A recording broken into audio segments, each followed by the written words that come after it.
Dr. Restrepo, welcome to the podcast. I'm so happy to have you on today. Thank you so much, Dr. Mickey Allen. I appreciate the invitation for this podcast. Appreciate Yeah. it. Well, in honor of you and our shared Colombian roots, I got my Tinto ready to go. Sounds good. Me too. I have my coffee here. Yeah, I have my favorite coffee from Colombia. Oma is my favorite, and we import it by the kilo, so I'm ready to go. That's good. Well, Hector, we've been knowing each other for 6 or 7 years now. It's been exciting to see you and your career path. You've done a lot of great things that we're going to dive into, but why don't you just give everybody a little description of who you are and what you do? Yeah. Well, I'm originally from Colombia, South America, not Colombia, South Carolina. Uh, um, I'm from a coffee crop region, and that is in the Andes, Colombia. I grew up in that town and with my family there. And when I was about 17 years old, I moved to Medellín, the city, just for my studies college in forest engineering.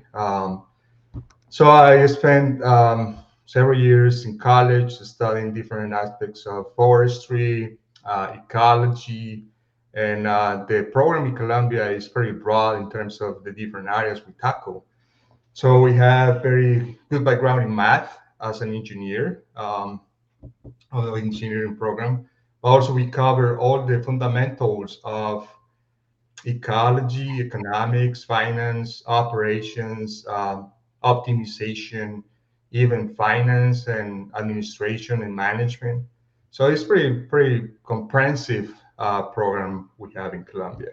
Um, then I I did a master's in corporate finance, at university there in Colombia, from 2003 to 2005, and then um, at the same time I was doing my studies in corporate finance. I was working for the National University of Colombia as a lecturer and project coordinator. The projects were in different aspects of forestry as well.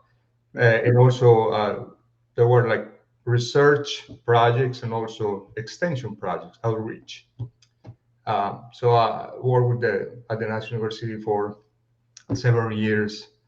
I graduated from the for the corporate finance master, and then in 2007, I went back to the university, National University of Colombia, for a master in forest resources. Again, at the same time, I was working at the same university, conducting all different projects in forestry, even GHG, greenhouse gas emission inventories, and bioenergy. It was very various projects in different aspects related to forestry. And then in 2015, I got the opportunity to come here to the United States to do my PhD at the University of Georgia under Bronson Bullock. I came to the United States, and then funny story. I sat down at the office with Bronson, and he said, "Well, Hector, it's great you have two master's degrees. That definitely is going to put you in a good spot for your PhD. But biometricians need to have a very strong background in the statistics. So why you not you put you in a master's in the statistics here at UGA?" And I said, "Yeah, sure, let's do it. Let's do a master's in statistics as well." So at the end of my PhD, I end up with three master degrees and PhD in forest, biometrics, and finance because I wanted the combination of biometrics and finance. Mhm. And then I had the opportunity to do postdoc after my PhD. That postdoc was under Dr. Richard May, and it was great. All that story about the different masters. I would say the first master was by choice, and Mhm. the other two masters were pretty much by accident, but Yeah. not really. So I think that's good because it gives me a lot of the background, the educational background gives me different angles of forestry, not only just pure biometrics, but also some understanding about the finance and the rationale for timberland investments and different aspects of forestry. Yeah, I think it's worked out well for you. If you look at your publication list, it's very well rounded. It's not, pure modeling like most biometricians. You're in finance, you're in optimization, you're doing it all. So I think it has very much worked out for you. Yeah, I agree. Well, I paused there for educational background, but I would say um, then after graduating from UGA and I did my postdoc there at UGA, I had the opportunity to join American Forest Management as a biometrician there. That also provided me a lot of experience in different aspects of forestry here in the United States. I can say that I understand pretty well the forestry here in the South, not much the Pacific Northwest forestry because that is a different way that the things they do there. Mhm. But here in the South, I understand all the forestry, silviculture, biometrics, economics related to timberland investments and forestry. Um, Worked there for a couple of years, more than a couple of years, and then the opportunity came up to join Weyerhaeuser, and I worked there for a couple of years. And recently, I joined NCASI, but probably we're going to talk about that later. Oh, yeah, we're going to get into it, but I'm happy that you shared because you've worked for one of the major consulting firms, one of the major REITs, and now you're at NCASI. So you've seen a lot of things in a short career, and I'm excited to get to know more about that. But one of the things that I want to talk about is that you are on your own volunteering to organize a conference in Colombia, an international conference. And so I wanted to hear more about that. So how did it start, and what is it about? Yeah, I'm glad you asked about the conference. Yes, this is a collective effort, although the idea, it was my idea for several years. Probably you remember the first time we met in probably 2016 back when you were at the at Virginia Tech. Um, I was thinking about this conference and the opportunity to organize this conference and bring all the biometricians and professionals in different areas of forestry to Colombia to showcase our potential in forestry. So for several years, I've been thinking about this the conference, and then last year I attended the Small Area Estimation Conference in Lima, Peru. Hmm. That was great, and I had the opportunity to attend the conference with two biometricians from here to the United States, and the discussions with them about Colombia and the enforced in Colombia, I mentioned this idea to organize the conference, and then early this year, one of those biometricians asked me, "What is the status of that conference?" And I started thinking, well, I need to move from the idea to the action and to organize that should put in that idea into the plan. And I started just organizing the conference with my colleagues in Colombia. The two other members of we call it the executive committee of the conference. The other two members are Laura Flores, and she is the CEO of Inque Bosque. That is a local organization with presence in some countries in Latin America. It's an NGO organization specialized in scientific research and conducting environmental analysis of different aspects of forestry and other areas of sustainability environmental analysis.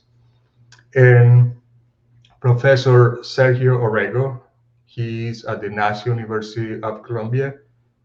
He's a forest economist by training, but he came to the United States and did like a short period of time in his sabbatical and went to UGA. And now he's a biometrician as well. So he's well-rounded biometrician and forest economist. Mhm. So between all three, we're organizing this conference in Colombia. The name of the conference is ForestCORE, and the idea of ForestCORE is just you think about uh, forestry or forest as the main objective of the conference, but also thinking about the core you can get from the stem, measure the rings and everything. So this the idea came up about the title, but just to have a sexy title, if you Yeah. will. Um, and the subtitle of the conference is Sustainability, Ecosystem Services, and Nature-Based Solutions. Mhm. And this is basically just to consider the new angles for timberland investments in all regions, not only in the United States, but it is very agnostic in terms of the region and the species. It is an international conference, so it's going to attract people from United States, of course, because this is my primary networking here in the United States, but also people from Europe because I have some colleagues there I invited to the conference, and Latin America and Africa and other regions. Mhm. So it's very broad in that sense. The topics. So as you think, based on my background and based on Sergio's background and based on the mission and vision of the organization that is organizing this conference in Colombia, um, it has to be very comprehensive. So we have the first topic is biometric, um, quantitative ecology, remote sensing, and small area estimation. That's the first bucket of the topics. The Mhm. second is silviculture and genetics, quantitative silviculture and genetics. And the third one is forest planning, operations research, economics, and finance. Mhm. So the integration of those three main topics, I think are going to provide a lot of insights into timberland investments and also the new angles for timberland investments considering ecosystem services. When I mention ecosystem services, I mean carbon, I mean other areas of ecosystem services related to water regulation, uh, wildlife habitat provision, and even biodiversity, if you will. Uh, Mhm. and then the next step is after we analyze the contribution of forests to the ecosystem services, how we can provide a framework to make economic valuation of those to the next step, which is the nature-based solutions, Yeah. right? So that's the idea of the conference. We're very excited about the conference. That will be June, the week of June 22nd next year, 2026. Mhm. And that will be in Medellín, Colombia. Not directly in the city of Medellín, is in the area of Rio Negro, which is the airport. So Mhm. we wanted to have the conference nearby the airport, just for the people to come easily to the conference center and get access to different services. That area is very has all the services. So but we don't want the hassles of the traffic of the city because Medellin is a big city. Traffic is chaotic, and we don't want people experiencing that chaos. So Mhm. just people to have the experience of a great conference and a great experience in terms of the beautiful area, and also have the opportunity to visit other regions, other areas nearby. So Yeah. No, that's exciting. I, for one, am excited. My wife is from Colombia and my son is Colombian, and We've been to Colombia once or twice a year for the past decade, and I love it. But I've never been to Medellin, so I'm excited to go see your beautiful city and to get to experience more there.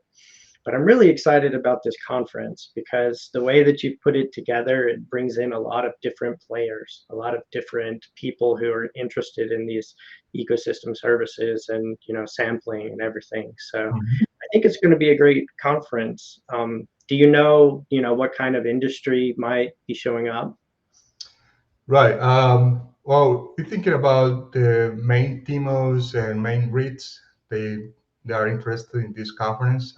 We're reaching out to several of them, um, and also consulting firms.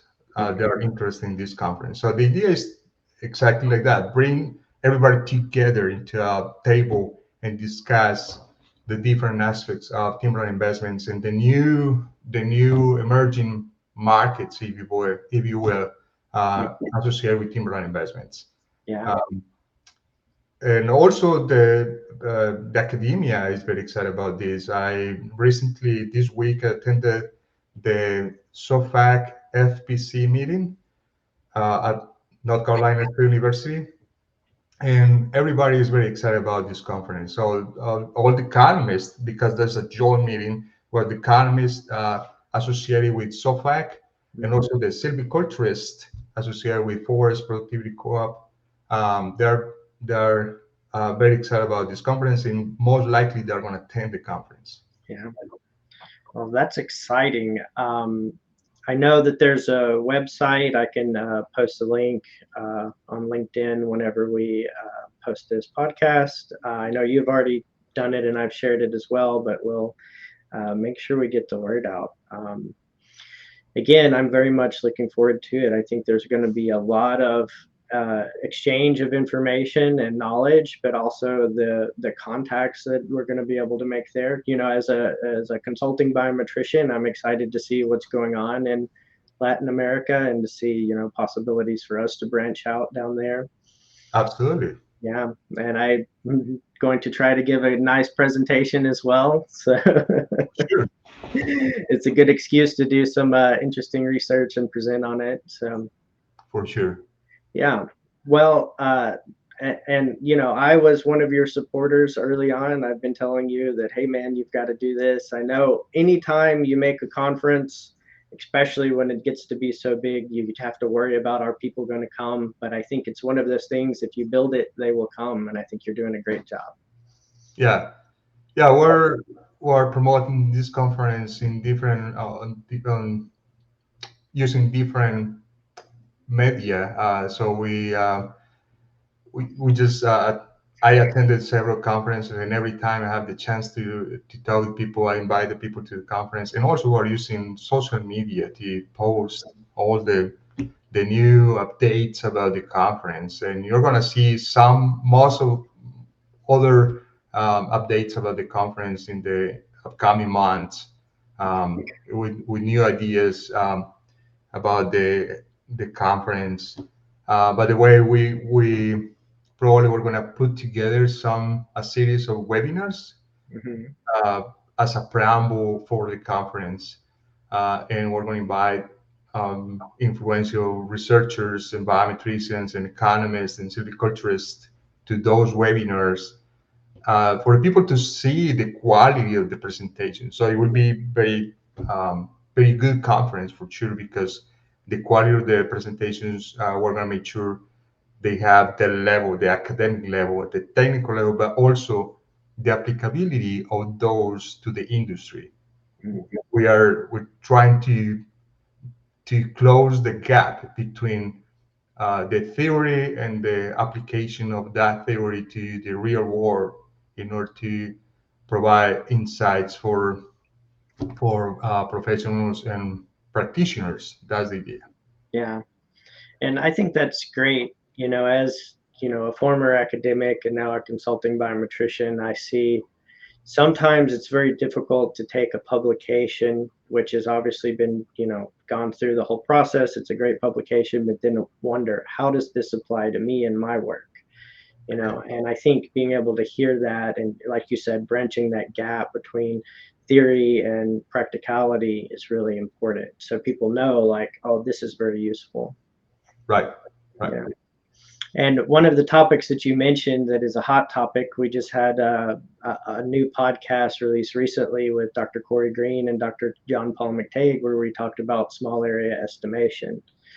So it seems like that is, a field of sampling that is just taking us all by storm. It's just everybody is working on that. And, given all the advances in technology on remote sensing data and everything, I feel like, especially in places like Latin America, where it can be difficult to get to some of those places because of the terrain, that will very much help out in understanding, the forest there, how it's changing, how it's growing, and all of that. You're 100% correct. Yeah. So we need new technologies in order to inform more decisions based on the data we have. Uh, we like data everywhere. So we would like more data every time, Right. but data is limited. So if you think about here in the United States, we have the forest inventory and analysis from the Forest Service data. But every time I hear professionals and researchers um, with a new idea, they say, well, I would like to have more finer resolution from FI in this aspect, in this variable, in this driver of growth, for example. And the FI data is great. So we cover the entire United States with that data. But think about other places, as you mentioned, in Latin America, they don't have that type of data. They lack a lot of data. And there's new technology, these new approaches, there's more like estimation that can provide some of the um, or close the gap between the lack of data and inform decisions in the process. Yeah. You mentioned to me once before that this conference is also coincides with an anniversary of the university in Colombia, the National University. That's correct. Yeah. Next year, the National University of Colombia, the Department of Forest Sciences, they're going to celebrate the 75th anniversary of the department. Yeah. So this conference also is the preamble for the celebration. Mhm. Uh, but is this conference due to the complexities to organize the conference directly with the university? They are there. That university is a public university, and they don't have the flexibility sometimes to do contracts with different um, people and just to provide the site for the conference. So due to that, we prefer just to organize the conference with Ingea Bosque. This one is a private, it's an NGO organization, and they have more flexibility in the process to coordinate with different people and organizations to have this site for the conference and host this conference. Yeah. But for sure, we are going to have some activities related to the celebration of the 75th anniversary of the Department of Forest Science at the National University of Colombia. Mhm. Yeah, that's exciting. So I had Dr. Laura Ramirez on my podcast last year sometime, and she got to talk a little bit, from her side about forestry in Colombia. But I would like to hear from you, like, how is the forest industry there? Where do you think it's going, and all of that? Yeah, great question. Well, forest in Colombia is relatively small compared to other scales, like in the United States. The level, the planted area in forest is about 500,000 hectares, and that in acres will be less than 1 million acres. So it's not significant compared to the scale here in the United States, but they have other complexities too, like infrastructure, um, the lack of roads and the lack of, in some places, lack of markets. Hmm. So they need to face everything at once. You think about forestry is a combination of production. Forest is a combination of different things. Is the supply, but also the demand. So you need both sides of the equation for a sector to be successful. So Hmm. they're doing great in terms of addressing all those challenges. And they also have other challenges. Colombia is transitioning from a period of that was very difficult in terms of the political environment.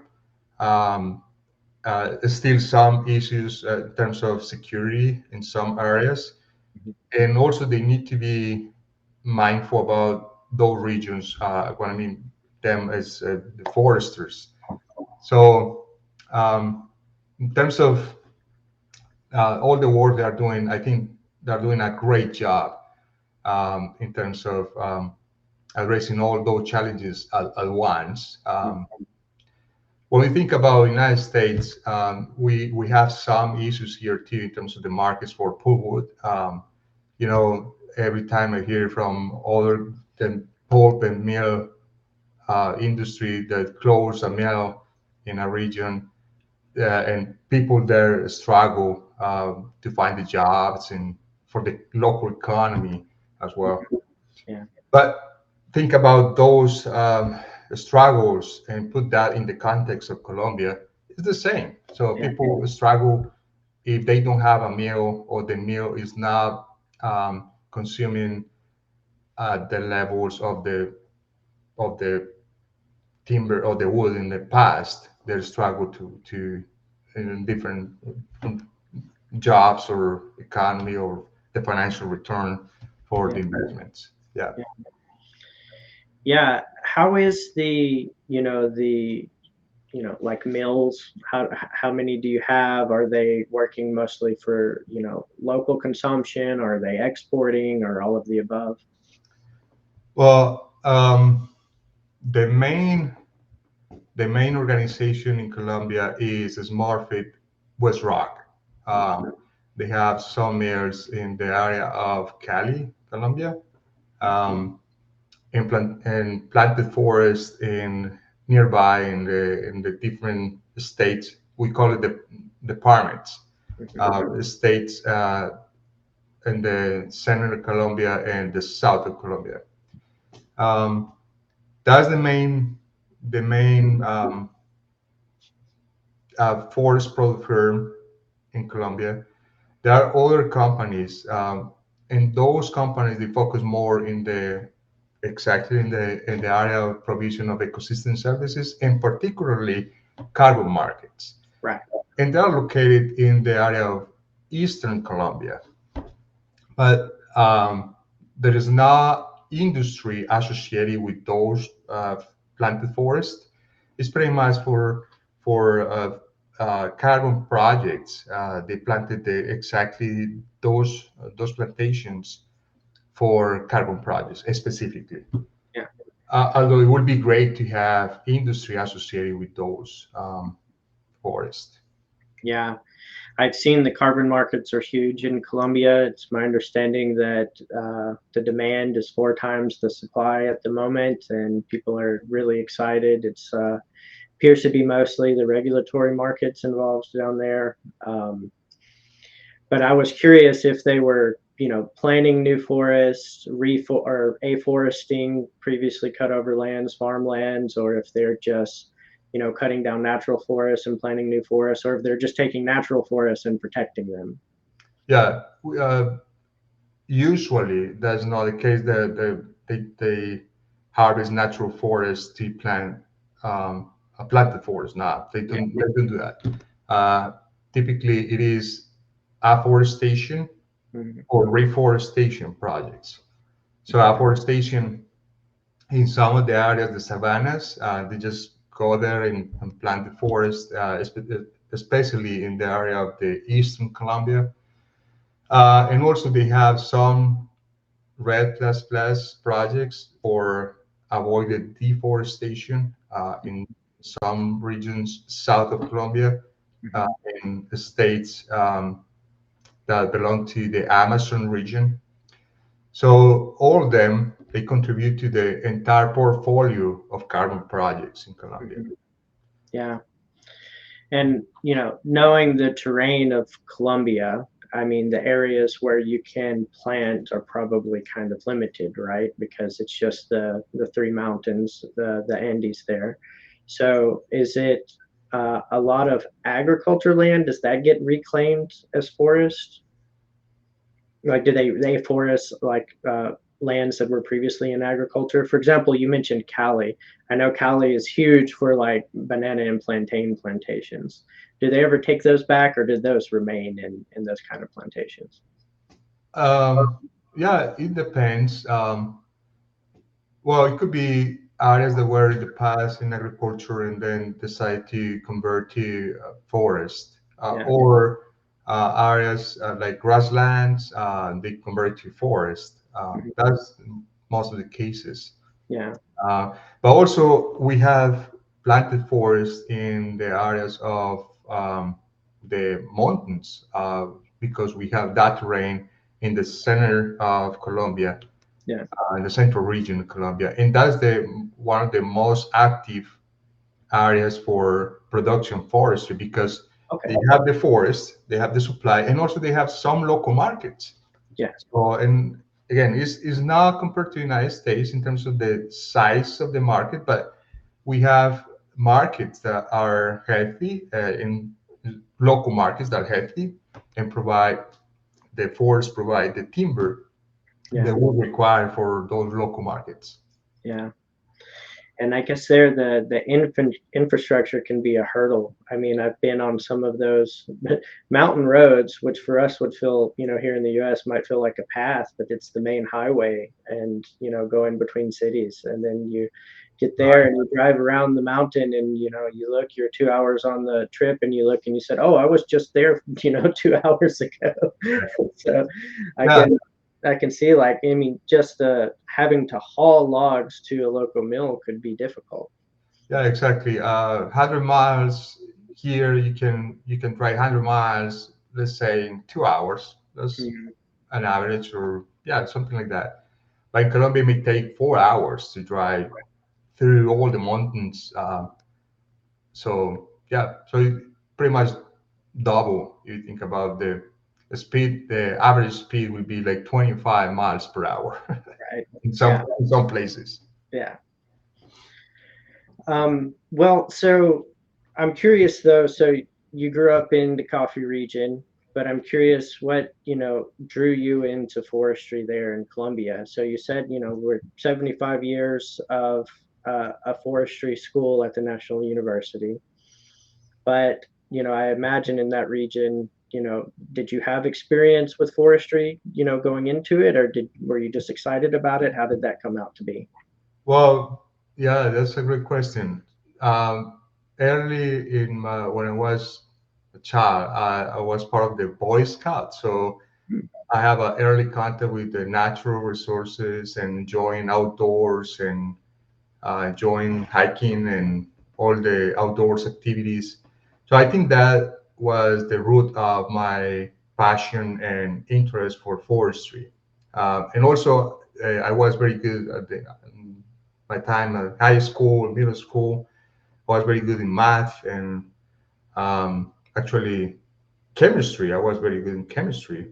So Mhm. I was thinking something in sciences would be like a bachelor in science or something would be good for me. But later I decided that engineering, forest engineering would be the best for me. Yeah. Mhm. Yeah, it's interesting. My wife is a chemist, so almost were a colleague of hers. Yeah. um,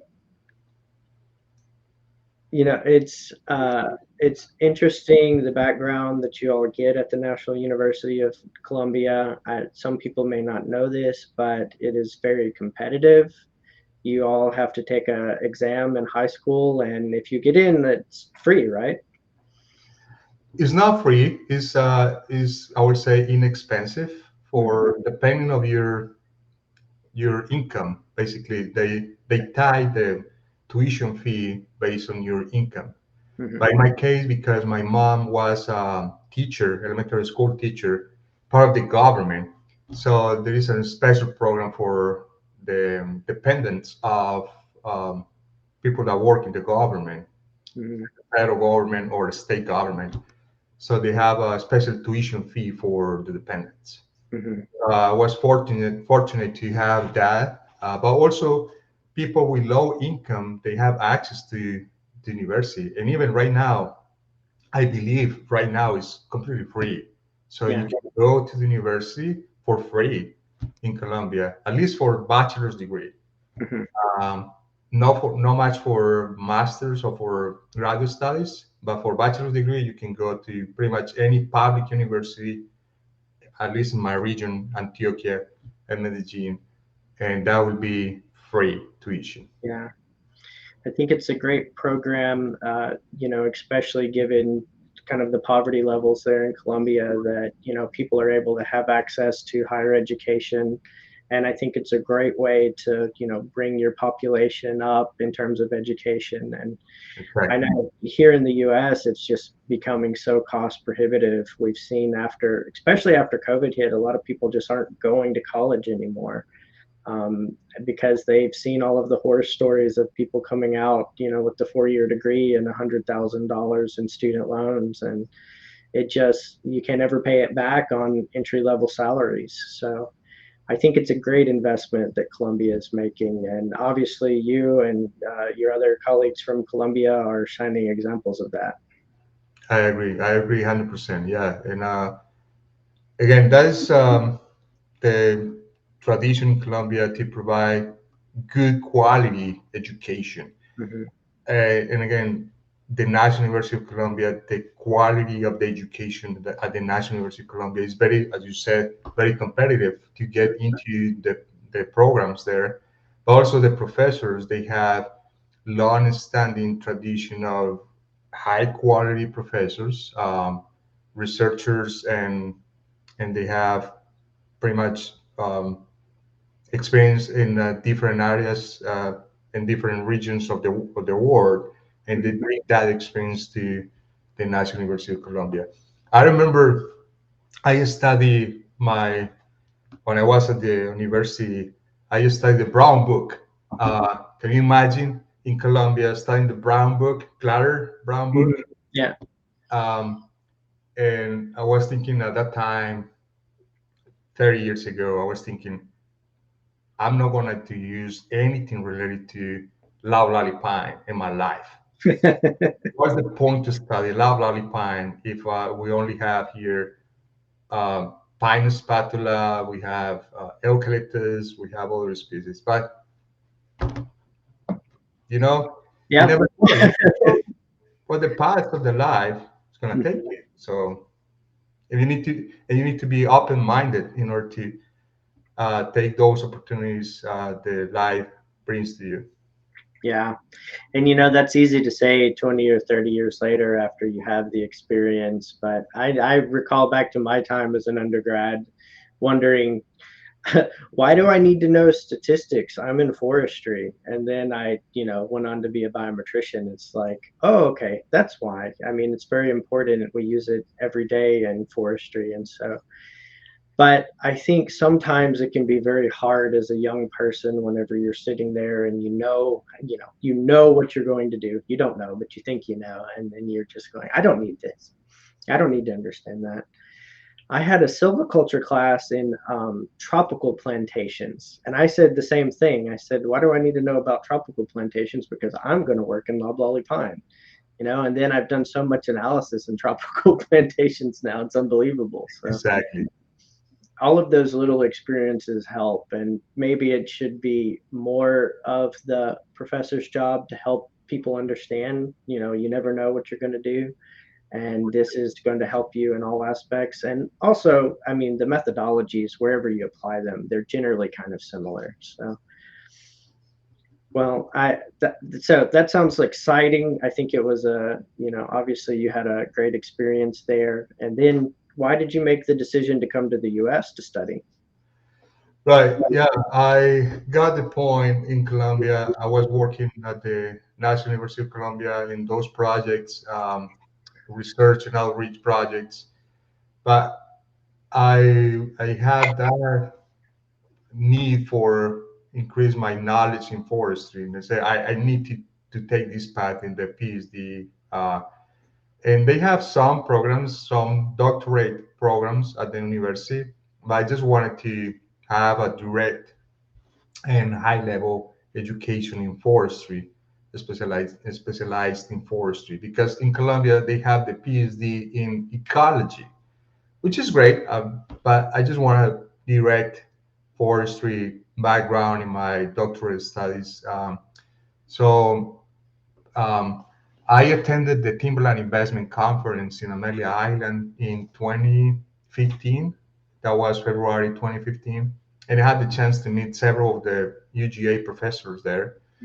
And then I went to Athens, Georgia, and I met Bronson Bullock, and he said, "Well, I presented my CV to him, and he said, "Well, if you are interested, I have one opportunity for you, one assistantship." Mm-hmm. Uh, we continued talking, and then he offered me the opportunity to come to the United States. Yeah. Well, we're definitely happy that you did make that decision. Again, you've already done a lot of great things. So, after you finished your postdoc, you went to work for American Forest Management and got the consulting experience. Right. Um, can you speak on like some of the kind of projects that you were working on there? Nothing specific, but you know. Oh, yeah, I have several ideas. How? Yeah. So one of them was to, you know, I joined AFM when COVID hit. Mm, So we have the opportunity to go to the places and conduct forest inventory directly. And we had some real estate appraisal projects, and we need to just to find a way to do it, to conduct those projects. So I came up with a solution using deep learning. mm, Uh, so we train a deep learning model here in the south to assess the volume uh, in different areas here in the south for valley pine or southern pine species.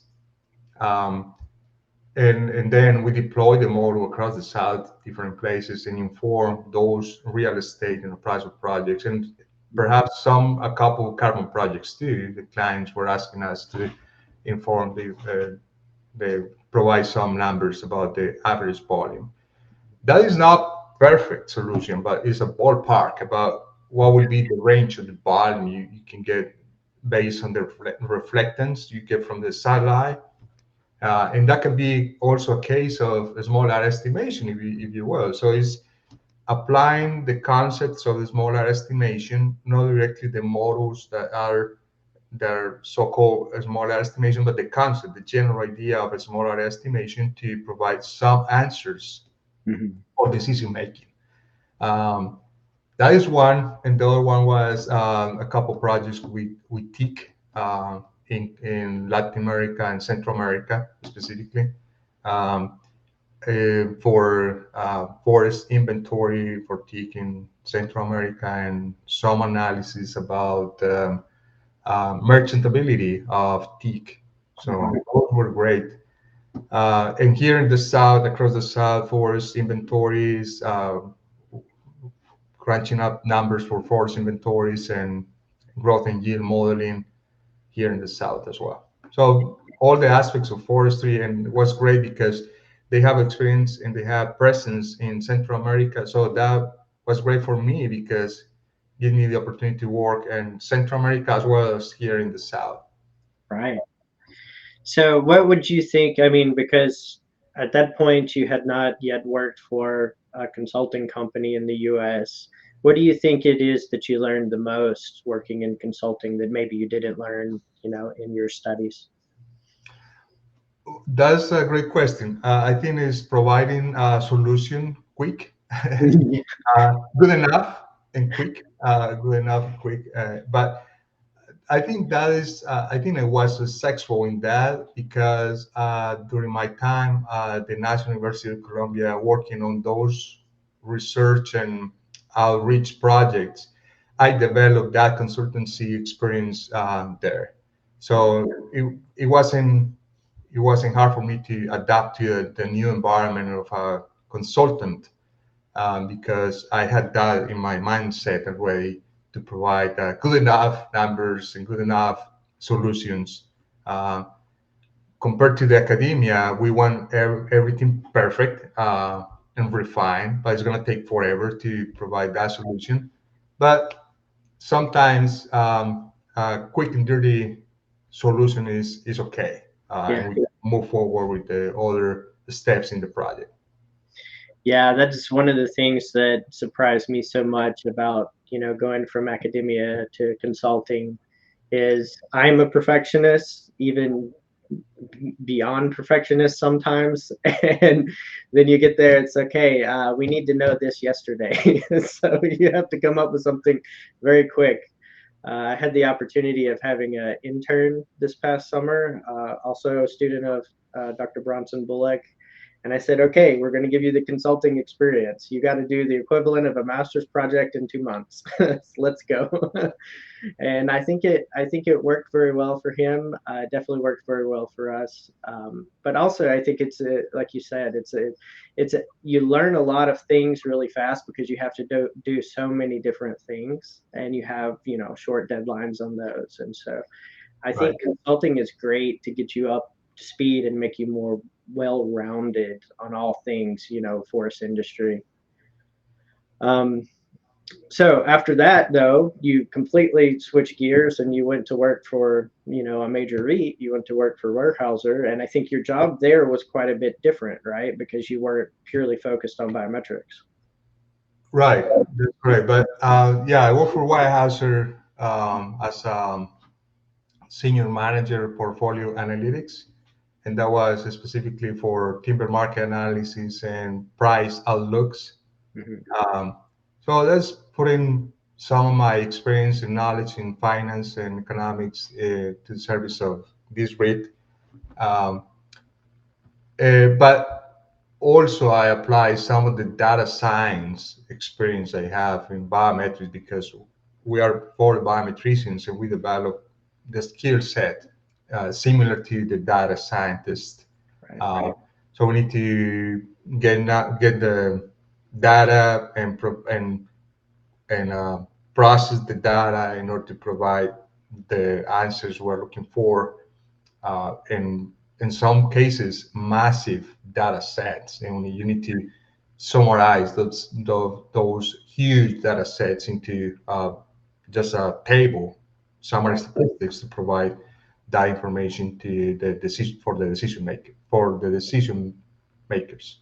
Yeah, that is probably the biggest thing that I use. I mean, while I am a biometrician, I do a lot of biometrics. Like you said, data science is kind of the biggest thing because we now have many years of collecting data. The data are only getting larger, and being able to understand those data is very important. How they can be used now, how they can be used for understanding the future for us. Um, and especially the connection to finance portfolio analysis. I mean, we've seen a lot of changes in industry. We have different people interested in different things. Probably the most recent thing being, carbon. While it's been around a while, it's really blown up recently. And so being able to understand how to integrate that into a portfolio is very important. Uh, so going from consulting to a REIT, how did you feel about the change in job? Was it, I mean, obviously it was quite a bit different, but again, it gave you a new skill set that you built that you didn't have before. What do you think was the biggest thing you learned there? Well, yeah, I think that that provided me the experience of use FI data, the Forest Service FI data, and also SQL experience, the huge data sets they have. I didn't have experience with SQL, even though I had some knowledge of SQL databases. But connecting those SQL databases into R in the same environment. I have programming environment to get SQL databases, FI data from the Forest Service, and regular CSV database and regular Excel tables, and put everything together in order to provide a unique solution and unique report. Yeah. Um, Armor Down was my preference at that time. Right now, I'm working in Quarto, which is also great. It's an upgrade of Markdown Mhm. experience. Um, yeah, but in general, that was the what I gained from Weyerhaeuser and the perspective of different timber markets across the South. I think that was great. And then you made the transition to NCASI. So what got you to want to move over with them? Well, they were looking for a senior research scientist, and I was missing the part of similar aspects of academia, Mhm. having a little bit more time to analyze things. Yeah. Uh, Consulting is great, rates are great, the work they are doing. But sometimes we need just to sit down and analyze data. I was thinking that at the time, but now everything is moving so fast as well. But fine, I think that's fine because we have deadlines as well. We have some projects we need to provide the deliverables to the clients and members and the stakeholders on time. Mhm. Uh, so it was the motivation was precisely having more exposure to research aspects of forestry here in United States, and learn more of the different aspects of sustainability, sustainable forestry. And CAS is great in that area with fantastic researchers and fantastic staff working every day to provide solutions for our members. Mhm. Yeah. So can you tell me a little bit about what you're working on now? Yeah, right now, probably 90% of my time is dedicated to the MMRV project, the measuring, monitoring, reporting, and verification platform. The endowment is putting together for everybody. That will be open access to the public. That MMRV platform has 6 tools, 3 forestry tools and 3 harvesting wood products tools. Mhm. NCASI is collaborating with endowment and different stakeholders here in the United States on the 3 forestry tools. The 3 forestry tools are the landscape regional carbon factor, the default tool, and the custom tool. The landscape regional carbon factor is intended for forest product firms. They don't own land, but they procure timber on a region. So Mhm. they're interested to assess what is the carbon footprint of the harvest or what is the carbon associated with the harvest in a region. They procure the timber. Mhm. Um, then we have the default tool, and that is for landowners, but small landowners or landowners that they don't have information in terms of the inventory. They just have general general idea about the forest type and age of the different forests they own, and but they are interested in learn more about the carbon of those forests. And the third tool is the custom tool, and that is intended for institutional landowners or landowners that have some information, forest inventory data, and they can upload that information to the platform. Mhm. So the idea is the landowners can upload, or the managers, in this case, for example, the forest consulting firms, they can upload the information to the platform. The platform is going to crunch the numbers and based on different expansion factors, conversion factors from green tons to dry tons, and from dry tons to carbon, convert everything into carbon numbers and provide a report for the different carbon pools. Mhm. Yeah. Uh, so right now, again, working on that pretty much 90% of my time. Uh, the step where right now we are getting those conversion factors from the FI database because we need that information to be based on reputable data. In this case, is the FI database, and we need to support the Forest Service in the process and the credibility of those factors for people to use the platform. Mhm. The Forest Service is involved in this process to review all our conversion factors and carbon density numbers. Mhm. Um, and Yeah, we just recently we had a workshop in Philadelphia a couple weeks ago. All the forestry tools, the three forestry tools team met to discuss the the consistency across all the different three tools. So yeah, When do you anticipate that this is going to be available to the public?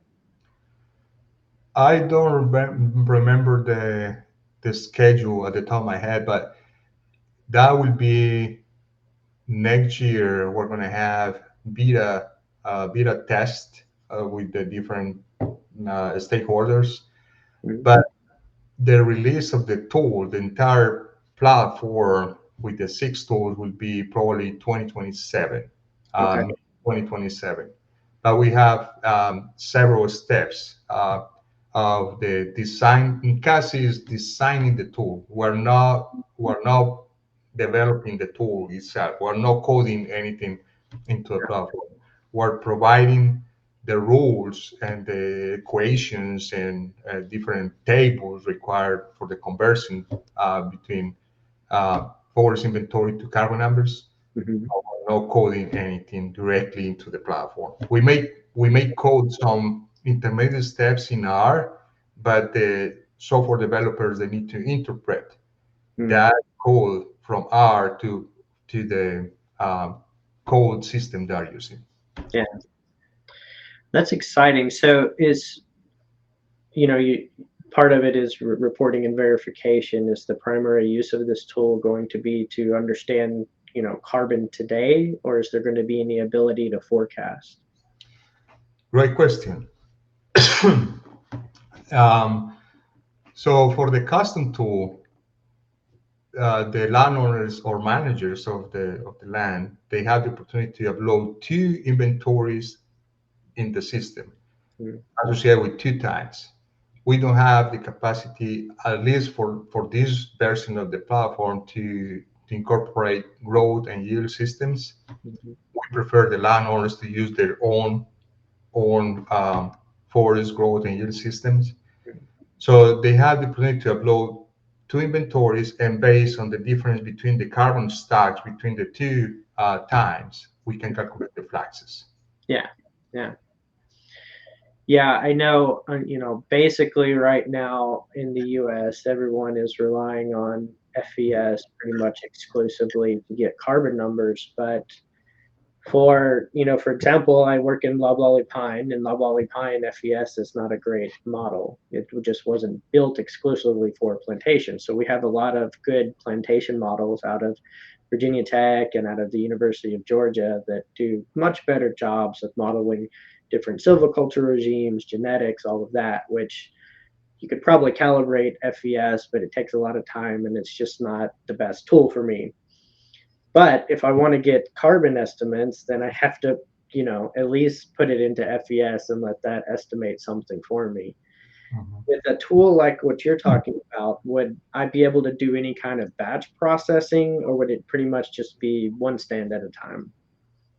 Yeah, the tool is going to provide a snapshot of the carbon numbers one time, and then the second time, and by difference, calculate the fluxes. So again, the landowners need to use the forest growth and yield system they use Yeah. and upload the inventory, or could be the projection of the inventory, Mhm. and then calculate the carbon numbers. Yeah. And I understand that situation about the forest vegetation simulator. Um, we were mindful about that. We were aware of that issue. And NCASI has a project right now with UGA, University of Georgia, to address some of that questions, research questions, how we can improve forest vegetation simulator estimates for southern yellow pine species. So Mhm. we're working on that project with them. Yeah, that would be great. It's obviously it's a well-rounded tool. It can be used Right. everywhere in all forest types, but I think when you get very specific into some forest types, it's just maybe not the best at the moment. So it's great to hear that at least somebody's working on it. The other thing is the recent publication of the national scale volume and biomass estimators, which are now like we're able to use in carbon projects, but they're not integrated into FVS. So you got to, you know, add that into your pipeline, into your workflow, and then also still pull some of the other estimates out of FVS. And so then it just gets to be a bit of a Frankenstein of a model you have to put everything together, which is doable, but it would be nice to have one tool to do, everything and to have the options. Now that you mentioned the national scale volume biomass equation, I think um, it's good to mention that we recently published a paper on that, Mhm. comparing the all system modeling system in the FI database compared to the new system associated with the national scale volume biomass equations, as well as the new models for soil organic carbon and liter Mhm. carbon in liter. Um, so that publication is available in Forest College of Management for everybody to read the nuances of that results. Basically, the idea was to see what are the differences between the carbon numbers and biomass and also measurable volume in different regions here in the United States. Yeah, it was a great publication. I also saw at least one of your presentations before it was published, which was really good to understand the differences. One of the things I like about the new equations is that they include diameter and height, whereas the old ones were only based on diameter. So we're able to get those distinctions, in different site qualities, for example. And again, it was a great publication to see, how we've been underestimating biomass in certain parts of the tree. For example, branches and needles in plantations. So I think it's great to see it. It's great to see it used. We just want to have the extra step of being able to use it in the tools that we already have. Well, I mentioned that because there are some the factors there in the publication may serve as a quick and dirty correction compared to the old system. So if you need to do back and forth between the old system based on Jenkins equations and the new system based on the national scale volume biomass equations, maybe you can use those factors in the publication to put the correction there. Right. Yeah, that's interesting. I think again, it's great to see us moving forward too, and our again, carbon's getting more and more important every day as we have new and new companies coming in interested in carbon and applying that in new and different places and different forest types, and so I think that work is going to be very helpful. I know it will be helpful for me in consulting, but I imagine for other big companies as well. And we're excited about the platform that you're building, the MMRV platform. That's going to be exciting to see as well. Absolutely. Absolutely. Yeah. Well, Hector, thank you so much for joining me today. It was great to hear your story. And again, I'm excited for the conference. I'm excited to see you at other conferences beforehand. So thanks for coming on and sharing your story. Thank you, Mickey. Appreciate it. Again, thanks for coming, and thanks everybody for listening. Thank you.